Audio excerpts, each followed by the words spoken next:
اللہ کے رسول صلی اللہ علیہ وسلم نے ایک حدیث میں کہا کہ من غشنا فلیس منا، جو ہم کو دھوکہ دے گا وہ ہم میں سے نہیں ہے۔ جو دھوکہ ایک ایسی چیز ہے جو اسلام سے خارج کر دینے والا کبیرہ گناہ ہے۔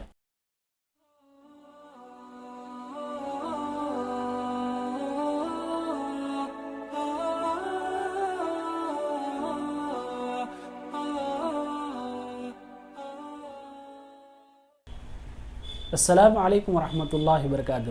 الحمدللہ رب العالمین والصلاة والسلام علی رسولہ الکریم، اما بعد فاعوذ باللہ من الشیطان الرجیم، بسم اللہ الرحمن الرحیم۔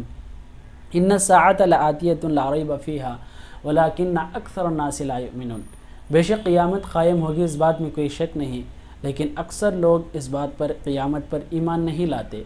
علامات قیامت میں سے 23ویں علامت اللہ کے رسول صلی اللہ علیہ وسلم نے یہ بیان کی ہے کہ لوگ آپس میں دھوکہ دینے لگیں گے، اور دھوکے میں بھی حد ہو جائے گی، دھوکہ ہر چیز میں ہو جائے گا، اور دھوکہ چھوٹا نہیں بلکہ بڑے بڑے دھوکے ہو جائیں گے، اور لوگ دھوکہ دے کر بھی اسی کی طرف حق کی بات کریں گے، لڑیں گے، اسی کی طرف ساتھ بھی دیں گے۔ اللہ کے رسول صلی اللہ علیہ وسلم کی حدیث ہے جو کہ ابن ماجہ میں حدیث موجود ہے، ابو ہریرہ رضی اللہ عنہ روایت کرتے ہیں، اللہ کے رسول صلی اللہ علیہ وسلم نے کہا کہ سیأتی علی الناس سنوات خدعات، کہ لوگوں پر ایک ایسا زمانہ آئے گا جس پر صرف اور صرف دھوکے باز ہو جائیں گے، اور صرف دھوکے کا زمانہ ہوگا۔ یصدق فیہ الکاذب اور ویکذب فیہ الصادق، کہ اس میں سچے کو جھوٹا بتایا جائے گا اور جھوٹے کو سچا بتایا جائے گا، اور ویؤتمن فیہ الخائن ویخون فیہ الامین، اور امانت دار کو خیانت دار بتایا جانے گا، اور خیانت دار کو امین اور امانت دار بیان کیا جائے گا۔ وَيَنْتِقُ فِيهَا الرُّوَيْبِضَةُ، اور اس میں رویبضہ بات کرنے لگے گا۔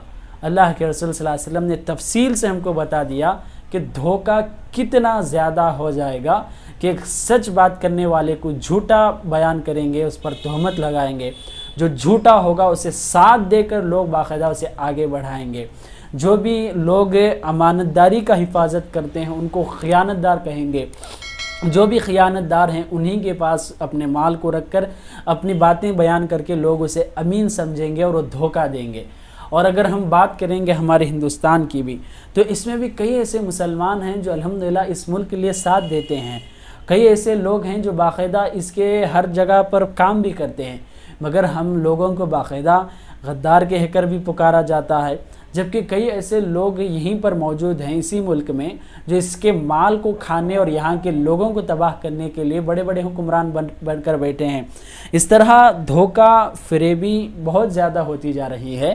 اللہ کے رسول نے حدیث میں ایک آخری لفظ کہا کہ رویبضہ، تو رویبضہ کے متعلق علماء کہتے ہیں کہ حکمران ہے جو بھی لوگوں کے معاملات کو اپنے ہاتھ میں لیے ہوئے ہیں، ان کو رویبضہ کہا جائے گا۔ یہ لوگ بہت زیادہ دھوکہ دینے لگیں گے۔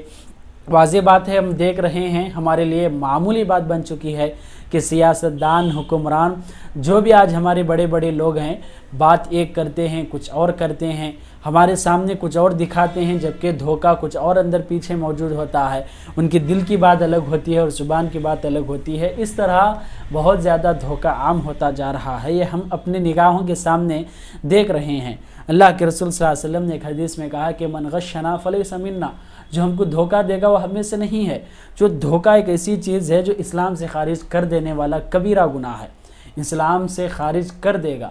تو جو مسلمانوں کو دھوکہ دے گا تو اس کا مطلب یہ ہے کہ اس کے اندر نفاق کی علامت ہے۔ جو اسلام کو دھوکہ دے گا، مسلمان کو دے گا، اس کے واضح بات ہے کہ وہ مسلمانوں کو چھوڑ کر کافروں سے اس کے تعلقات اچھے ہیں، تو اس طرح یہ اسلام سے ہی خارج کر دینے والا بہت برا عمل ہے۔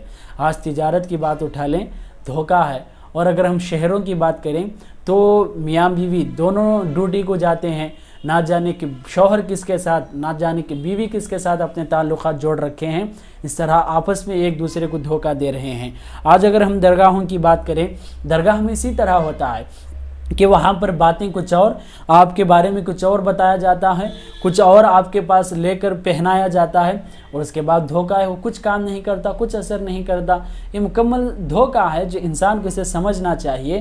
یہ تمام چیزیں کچھ نہیں ہیں۔ اتنا ہی نہیں، آج حد بڑھ چکی ہے کہ آج اسلام کے بارے میں خود دھوکہ دینے لگے کہ لوگ نئی نئی باتیں لا کر اسلام کی طرف جوڑ دیتے ہیں کہ اور یہ اللہ اور اس کے رسول کا طرف منسوب کرتے ہیں، ان کا قول، ان کا حکم بیان کرتے ہیں، جبکہ یہ ان کی طرف سے یعنی اپنے طرف سے بنائے ہوئے نئی چیزیں ہوتے ہیں۔ یہ دھوکہ تو ہے، یہ اسلام کے بارے میں دھوکہ ہے، جو لوگوں کو صحیح علم چھپا کر، صحیح راستہ چھپا کر جھوٹ کی طرف، دھوکے کی طرف، گمراہی کی طرف راستہ دکھا رہے ہیں۔ اس طرح خود یہ لوگ بھی گمراہ ہوں گے اور دوسروں کو بھی گمراہ کریں گے، اس کی وجہ سے سارے لوگ مل کر جہنم میں جائیں گے۔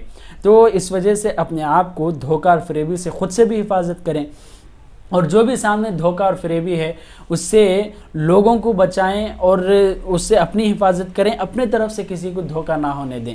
اس طرح دونوں طرف سے دھوکے کو اپنے آپ کی حفاظت کریں۔ اللہ سے دعا ہے کہ اللہ تبارک تعالی ہم سب کو جو کچھ بھی قیامت کی فتنے ہیں ان تمام فتنوں سے اللہ ہماری حفاظت فرمائے، آمین۔